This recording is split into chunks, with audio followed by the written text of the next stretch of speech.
امریکی صدر Donald Trump کے خصوصی ایلچی رچرڈ گرنیل نے تنقید کے انبارے اور تنقید کے نشر شروع کر دیے پاکستان پر۔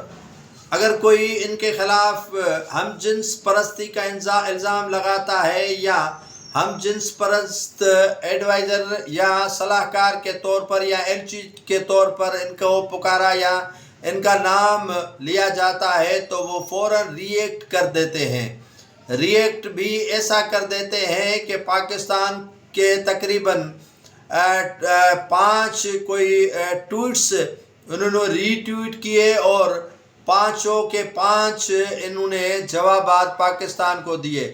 انہوں نے بالخصوص جیو نیوز کو تنقید کا نشانہ بنایا اور کہا جو آپ کو امریکہ سے امداد مل رہی ہے، جو فنڈ مل رہا ہے وہ بھی آپ کے بند کروائے جائیں گے۔ اس کے علاوہ انہوں نے عمران خان کی رہائی کے حوالے سے بھی کہا ہے کہ عمران خان کو ریلیز کیا جائے، ٹرمپ دوسرا پاکستان کے جیل میں ہے۔